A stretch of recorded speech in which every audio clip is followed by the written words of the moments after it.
O presidente do Superior Tribunal Militar foi entrevistado e ele fez elogios à esquerda.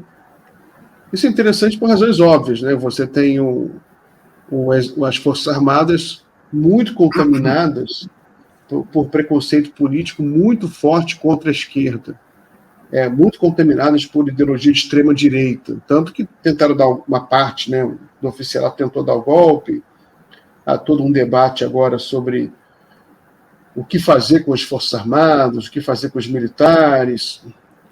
O Lula está tendo cuidado, né, para não produzir mais uma crise com os militares, porque tem um montão de golpista lá dentro. Ele nomeou o Múcio, que é uma espécie de conciliador. Mas essa entrevista aí foi muito interessante. Ele elogia a esquerda, né? Ele fala, ele tem essa coisa de contra-comunista, né? Ele é contra. Lula não é comunista, mas ele elogia a esquerda. A esquerda quer que o Brasil pense no pobre. Ele fez elogios à esquerda, né? Mas é uma oportunidade para a gente falar um pouco disso. Qual a sua opinião sobre essa questão? O que você acha que o poder civil, como você acha que o poder civil, o executivo, deve lidar com a questão militar? Olha, Miguel, é interessante, né? É interessante essa entrevista.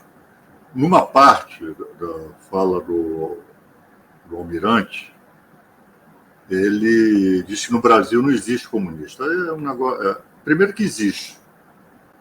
Existe comunista, sim. Segundo, existe, e daí? Qual é o problema?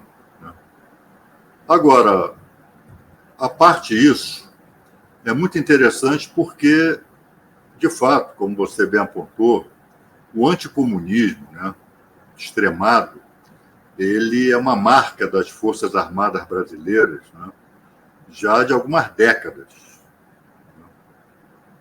E esse fator foi um dos componentes ideológicos do golpe de 64 e continua, né? A extrema-direita sempre se vale desse argumento, né, de combate ao que ela chama de comunismo, né,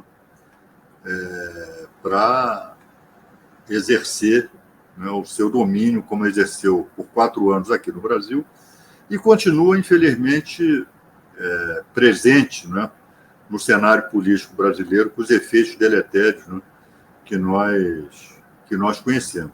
Então, quando o Almirante, né, reconhece que a esquerda tem esse papel, que a esquerda tem essa visão de mundo no sentido de reduzir a pobreza, de ser amiga dos pobres, de promover justiça social, né, isso é muito importante.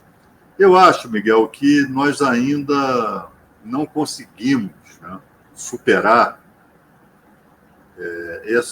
esse temor, às vezes é temor mesmo, né, medo, ou temor reverencial pelos militares. Isso é algo que nós temos que enfrentar. Nós não podemos aceitar que os militares exerçam de fato aquilo que eles acham ideologicamente que devem exercer, que é a tutela da nação. Os militares sempre se apresentaram, desde a proclamação da República, né, que na verdade foi um golpe militar. A proclamação da República foi nada mais, nada menos do que o primeiro golpe militar aqui no Brasil, bem-sucedido.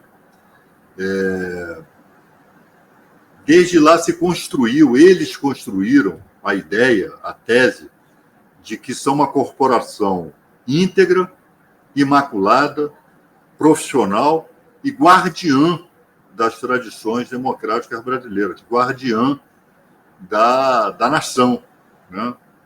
São guardiães da nação brasileira porque a política está infestada de bandidos, corruptos e ladrões. E a vida vem mostrando ao longo das décadas, né, que as Forças Armadas também não estão imunes a processos internos de corrupção, né? São, sobretudo, o Exército tem uma tradição golpista, né?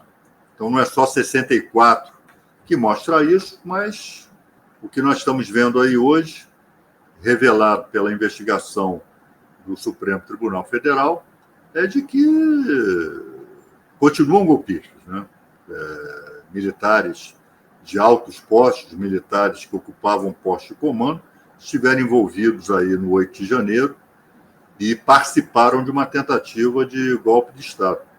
Então, quanto mais nós fingirmos, né, que, enfim, não, os militares, eles se adequaram à vida democrática, os militares hoje não são mais como eram, né, não são iguais àqueles que deram o golpe em 64, isso é uma ilusão. Claro que há militares legalistas, claro que há, mas há aqueles que não são, né? E são esses que acabam tendo uma... Na hora, né, de se confabular, né, cenários golpistas, né, são esses que aparecem, são esses que dão as cartas. Nós não podemos mais conviver com isso, né?